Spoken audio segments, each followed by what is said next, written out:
There it is. He timed it right. Counting to explode with the left. Oh, and that right, but Davis took off some of the steam of the punch, but still. Welcome to the motherfucking lady. We're covering today's top boxing news. Okay, we'll start with this. The WBA has ordered the start of negotiations between the two teams of Lauren Price and Stephanie Piñeiro to reach a fight agreement before February 16th. The mandatory world title fight is set to take place before April 6th of this year. If it doesn't, the WBA title will be forfeit to the unbeaten Puerto Rican slugger. Though I don't expect young Lauren Price of Wales, often dubbed the Welsh Katie Taylor, to give up that black and gold title without a fight, sporting an unblemished record of 9 wins with no losses and no draws, 2 knockouts. It's been a while since she had a fight. And the only thing that I think could impede this one are constraints, budget constraints, or maybe time constraints over there at Boxer, where Lauren Price has yet to make her BBC debut, now that they are in bed with them now. She ain't debuted on a platform yet. This fight with Stephanie would be her debut. Stephanie Piñeiro, sporting an unblemished record of 10 wins with no losses and no draws, 3 knockouts. Similar number of fights to Lauren Price, but not at the same level. Lauren, in just 9 fights, has already been in there with 2 champions in Jessica McCaskill and Natasha Jonas. Whereas for Stephanie, this will be her first full world title fight, having boxed 2 times last year and 2 times the year before that. For a fighter that is not with a major promotional outfit, Stephanie's handlers do a very good job of keeping her active and on a regular schedule of fights. Whereas Lauren, it's been close to a year since Lauren Price's last fight, the one with Natasha Jonas in March of last year, and that's the only fight that she had that entire calendar year. Not the treatment you would expect an Olympic gold medalist and unified welterweight champion to get, but that's what she's been getting at Boxer, a byproduct of what was their broadcast situation, losing the Sky Sports deal and migrating over to BBC at a reduced capacity, because they're not getting the same money on BBC that they were getting on Sky. Hopefully this turns out to be a more productive year for Lauren than the previous one was. The hope is that if she wins this fight with Stephanie, she can go straight into an undisputed title fight with Mikaela Mayer. Yelling. The only 2 champions in the welterweight division right now, though, as stated, because Boxer is operating at a reduced capacity, you have to wonder if they can conjure up the money it would take to get Mikaela back to the UK, because it ain't gonna be cheap. Mayor! Back over to the Pinedo fight. It's a fight that I think Lauren Price can win. Stephanie Piñeiro is best described as a rather heavy-handed boxer puncher, though noticeably slower than Lauren Price, and that's going to make the biggest difference. Lauren is one of the fastest fighters in women's boxing today, the kind of speed you used to see from Katie Taylor upon her professional debut. Lauren's got fast hands, rapid fire combinations, and fast feet. Fast enough to string together punches to peck away at her opponent and get the fuck out of dodge before they can respond. She's very quick, and I think that's what Stephanie is going to struggle with. Stephanie is a good fighter. I would rate her in the top 5 of today's welterweight division, but I fear that she does not have the ingredients for this assignment. She will have to travel to the UK for this fight, obviously, and it's a fight I expect she is going to lose. It's just a question of how. Points decision or by way of knockout. Now, Lauren Price isn't the most heavy-handed fighter, but because she's so fast, Speed is power. it can be when you're hitting your opponent so fast with punches they don't see. They don't brace themselves for those punches, so they do even more damage. It would seem that Lauren's power has been coming along, though, because she's been out a while, and this is a good fighter, a solid fighter that she's fighting, I'm going to go conservative on this one. I'm going to go with Lauren Price to win a lopsided decision, managing the distance and pecking away at Stephanie, with Stephanie Disarmed. unable to do anything about it. She won't be able to catch Lauren Price with a shot, catch up to her. Lauren is too fucking quick. Lauren Price on points is the pick. It's up to Ben Shalom to make this happen and make it happen in a timely fashion, because they've got to reach a deal before next month on the 16th, and the fight has to happen by April 6th, or the black and gold belt is forfeit. Speaking of the black and gold belt, Gervonta Davis, he's basically been stripped of his. The WBA yesterday went ahead and made the decision to label him a champion in recess in light of his latest legal woes. To my knowledge, he has yet to turn himself into the authorities, and because there's a warrant out for his arrest, he's basically on the lam. On the run, he's a fugitive. Like Harrison Ford. We gotta get Tommy Lee Jones to find this guy? There's no running from this. There's no getting away from it. At this point, there really isn't a lot about Gervonta Davis that I haven't already said. I've made my feelings very clear about this fighter, if you even want to call him that. The WBA making this decision is further indication that there's been a sort of changing of the guard, and the PBC is little by little losing their grip on what relationships they used to have. The sun is setting on a lot of relationships and some talking points in the sport of boxing. Gervonta Davis's career appears to be over, and for a lot of content creators, that's not good news. Since they dedicated their channels to this guy, he's really the focus and focal point. A favorite in some circles, and a lot of people have made a lot of money putting him on a pedestal. That well is about to dry up. Like it did after Deontay Wilder took that shellacking at the hands of Tyson Fury. A lot of people made a lot of money off the rivalry between him and Anthony Joshua, putting Deontay Wilder on a pedestal. But after he loses to Tyson Fury, making videos about him don't pay what it used to. Even though he still lingers, he continues to fight on. Gervonta Davis will not have that luxury. It's hard to imagine that he gets through this without doing any time. He was already skating on thin ice.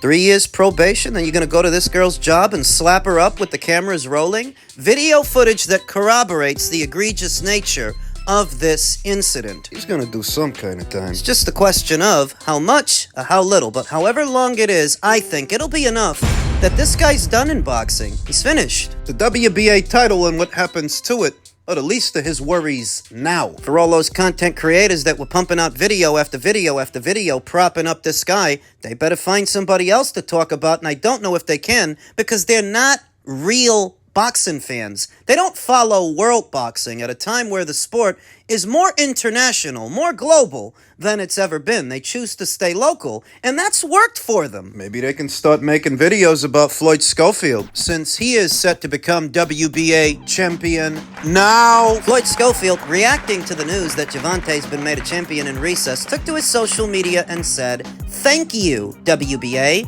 I guess he's already gotten the email. It's either they're going to elevate him to full champion or afford him the chance to fight for the newly vacated title. But either way, Javon Gay is out and Floyd Schofield is in." Which really isn't much better. It's not much of an improvement to the situation. Gervonta Davis showed no interest in unifying titles with the other champions at the weight. I don't expect Floyd to show any interest either. He's already amassed a reputation for ducking fights, withdrawing from the Ashton Silva fight, the Shakur Stevenson fight. It's supposedly sick, but nobody believes that shit. He rejected a $2 million offer to box Abdullah Mason, now asking for $10 million to fight that same fighter. And that was before this news from the WBA came down, without a belt. How much more is he going to ask for with one? Floyd Schofield ending up with the WBA title is not much of an improvement to the situation. In other words, the WBA title won't be in circulation. He's going to hold it hostage, do stupid interviews, say stupid things, and ask for money that he's not good for, like he's been doing. At his young age, if you're not hungry for the best fights now, you definitely ain't gonna be hungry later, and he doesn't act like a hungry fighter. He acts like because he knocked out Tevin Farmer, he's arrived already. Tevin, who was coming off of 3 consecutive losses. I think that Floyd Schofield is still with Golden Boy Promotions, who's all wrapped up in a rather nebulous broadcast situation. They're between broadcasters right now, and DAZN has yet to extend a deal with them because they didn't deliver that Boots versus Ortiz fight. You have to wonder, and so you have to wonder about Floyd. If Golden Boy Promotions is out the door, then technically, so is he. In a situation like that, where would Floyd Schofield go with his newly obtained WBA title? Well, I don't think he'd go to the PBC because they don't have any money or any fight dates. The same applies to Top Rank, at least momentarily. I don't think he would go to Matchroom because that would bring him dangerously close to Andy Cruz, who I anticipate will become IBF champion when he faces Raymond Muratalla. Floyd's not going over there. 2 words. MVP. It's not 2 words, that's an acronym. I think he would go to MVP. You know that he's boxed on at least 1 or 2 of their shows before. If Golden Boy Promotions goes under and Floyd separates from them, I think he'd go over there. He'd want to go somewhere that puts distance between him and the other champions at the weight. He's not going to go where Abdullah Mason is, and he's not going to go where Andy Cruz is. What about the WBC title? What about the WBC champion? Shakur's got that one, but he's likely going to drop that title after the outcome of the Teofimo Lopez fight. I believe the WBC title will end up with William Zepeda, who is also with Golden Boy Promotions, at least momentarily, which goes back to their nebulous situation. The future of Floyd Schofield. My prognosis, if Golden Boy goes under and Floyd separates from them for any reason, I think he goes to MVP. In men's super middleweight news, Hamza Sheeraz and Diego Pacheco are granted an extension by the WBO, and their purse bid has been delayed.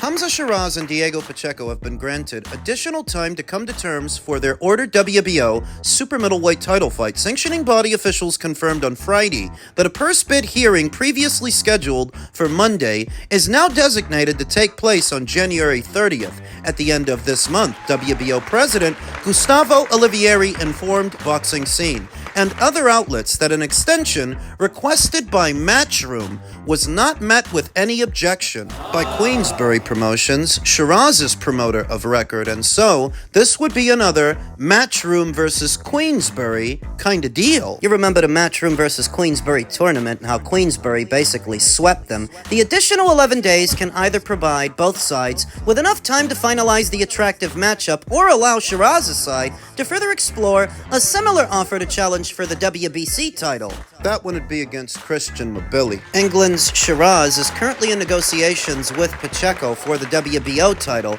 as well as with the WBC interim champion Christian Mabili for the sanctioning body's vacant title. Shiraz versus Pacheco was initially ordered on December 20th, more than 2 weeks after the WBC already ordered Mabili Shiraz. This particular matchup appears to be the preferred choice, as it was once teased to land on a Riyadh season card. Shiraz has long ago emerged as a favorite of Turki El Sheikh, far and away the sport's most influential figure, and who has finalized Shiraz's last 4 fights. That is the Emma Williams fight, the Tyler Denny fight, the Carlos Adames fight, and the more recent Edgar Berlanga fight. Matchroom Boxing and Queensberry both maintain an excellent relationship with the group. However, there are a lot of moving parts in its current schedule, particularly with the understandable fallout of a planned March bout involving former 2-time heavyweight champion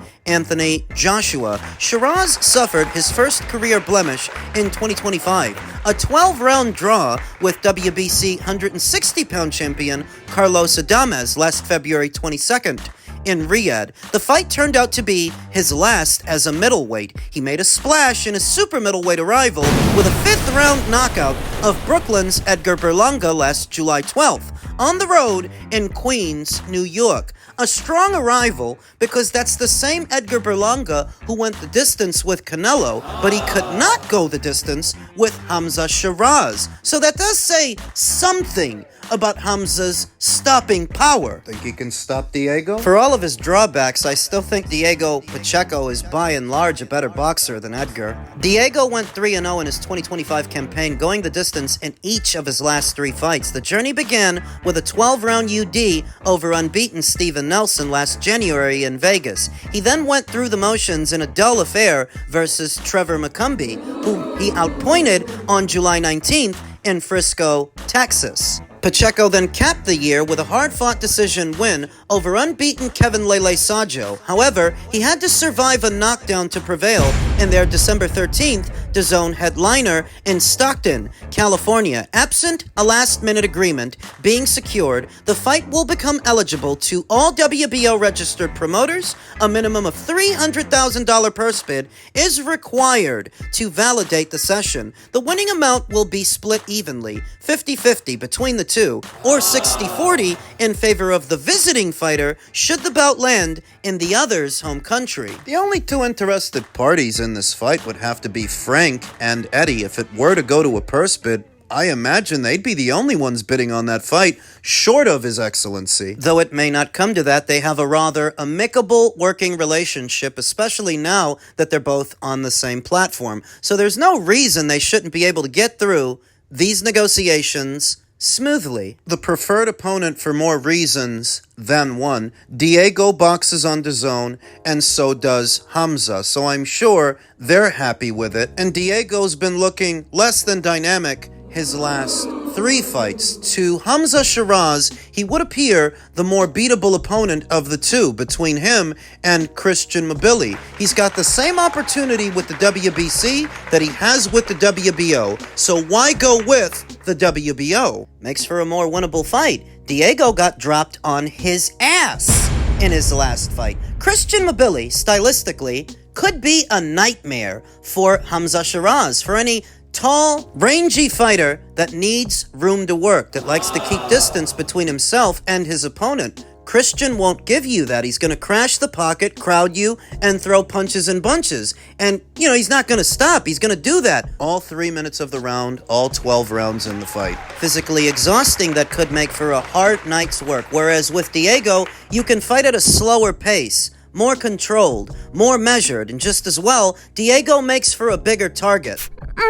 He's not a pressure guy like Christian, so he's not going to run right at you. He's going to try to pick his moments, pick his spots, wait for the right opportunities, fight at a slower pace. And there's no dramatic discrepancy in height and length between the fighters. Diego is a tall guy, and so is Hamza. Whereas if you were in there with Christian, you're going to have to try to punch down to hit this guy, because he's going to hunker down, fight at a slight crouch. For a tall guy, that's awkward. Tall guys might actually be a bit more comfortable boxing somebody the same height as them, somebody who's eye level. So to Hamza Shiraz, Diego would appear the more beatable opponent, so they went with him. Is he gonna beat him? It's a 50-50 fight to me.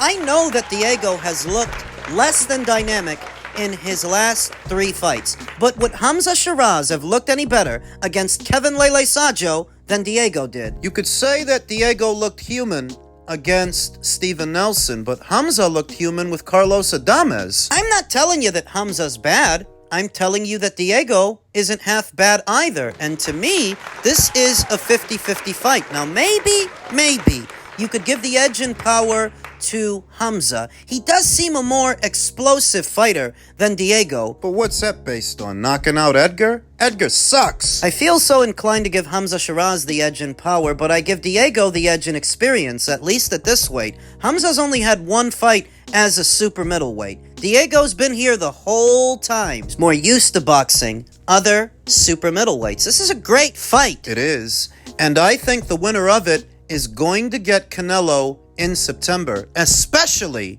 if it's Hamza Shiraz.